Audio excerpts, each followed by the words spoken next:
In this lesson, we will go back to the local materials and the techniques of yesterday that are gradually being forgotten. Singkaban.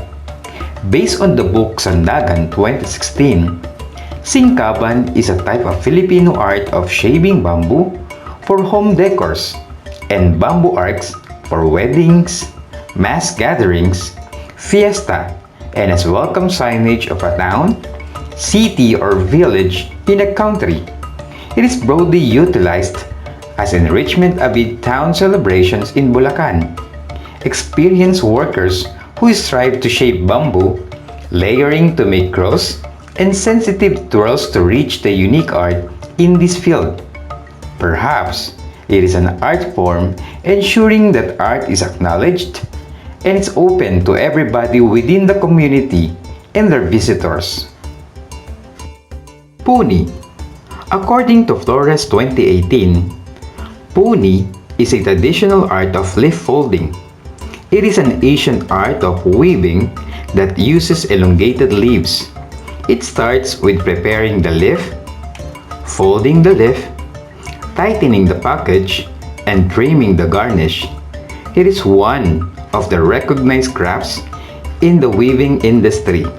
In the history of Bulacan, they use these leaves in making kubol as a resting place, as a wrapper for their foods, and most of all, as a creative toy for children. It was only during 1998 when it was called Puni. Pabalat. As featured by Galvez in 2016, the province of Bulacan is known for making pastillas de leche, one of the Filipinos' favorites.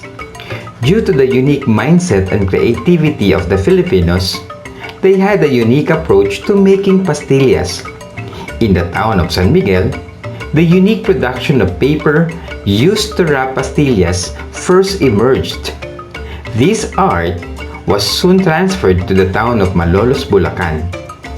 Mrs. Luz Ocampo was only 11 years old when she became fond of making designs on pastillas wrappers. This kind of art is what we call borlas de pastillas. The intricately designed wrapper is made from papel de Japon or Japanese paper. First, make a design on the tracing board. Trace the design on the papel de Japon or Japanese paper.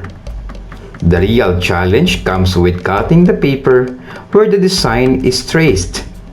The designs include bahay kubo or nipa hut, rice field, farmer or farmers, Maria Clara, flowers, landscapes, figures, or specific activities and scenarios. Taka. Paite, Laguna is one of the most colorful and creative places in the Philippines. The name Paite is derived from the word chisel, which is an important tool used for sculpture. Taka, or paper mache, was first recognized in the year 1920s when Maria Bange made a paper toy. The papers were molded from wood carving and glued with paste. After drying, the paper was removed from the molder and reassembled, dried, and painted in a decorative pattern that eventually becomes toy and ornaments. Within the town, almost all the shops sell various Filipino-inspired designs like Carabao figurines, Maria Clara dolls, and horses in a variety of options.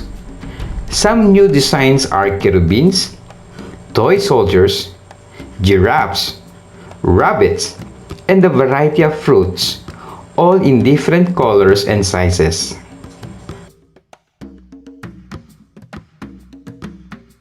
Pagpapalayok or pottery making.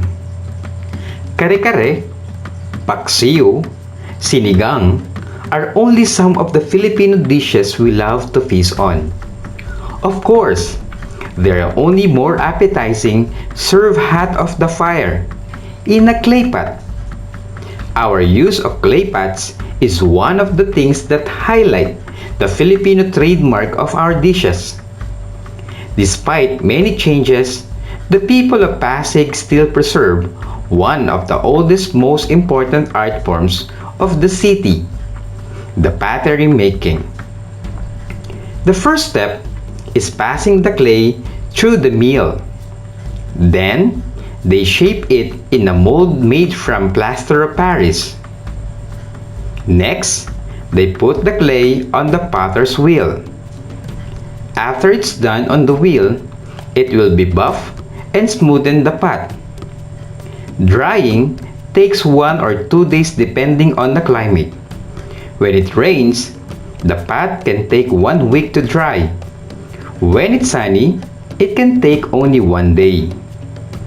When the pots are dry, they can be baked in the kiln. The ideal time is 8 hours of baking.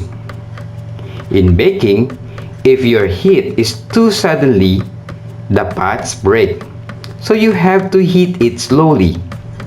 At first, keep the heat low. When the pots turn red, that means they're almost done, so turn up the heat until the embers spark. When the pot is tapped and sounds like a bell, it is already cooked. Then, it must be inspected once more. Finally, it will be painted with latex or acrylic paint or coated with glaze to make it shine. Panecillos de San Nicolas. Pampanga is the culinary destination of the Philippines. Lilian Liseng Bermeo or Aching Lilian is one of the famous food historians and experts in Pampanga. Her recipes are handed down from her grandmother, whom she called Impo. Aching Lilian also makes Panecillos de San Nicolas, whom Filipinos believe to possess healing properties. How to make the Panecillos de San Nicolas? Combine the following ingredients: a bit of butter, a cup of sugar, 4 egg yolks, 1 cup coconut milk, 1 cup of oil, and mixed, followed by flour and cornstarch. Put 1 cup of flour on a plate, then make a well in the middle and place the dough, then roll it in the flour. Grease with baking spray the surface of San Nicolas mold. Place a chunk of dough, about 4 tablespoons. Flatten the dough so it's get embedded in the design. Put parchment paper on the top, then slowly remove the embedded dough from the molder. Cut the excess dough and bake at a preheated oven of 325 Fahrenheit degrees for 10 to 15 minutes or till the top is brown. Pagboborda. Embroidery is an art of decorative stitching, especially by hand. The high quality of embroidery in the Philippines is partly due to its history and partly due to native talent. In the town of Taal and Lumban, Laguna, had a long tradition of hand embroidery since the arrival of the Franciscan missionaries. Piña and juicy are traditional fabrics used by the bordaderas. The first process starts with the magdilibuho, or the designer, who is in charge of stamping design on the cloth. After making the design, the cloth is then passed on to the bordadera, the embroiderer.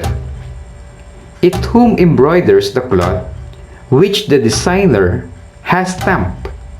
After the embroidering, it will be passed on to another person, called magbabakbak. She pulls each thread to form a design.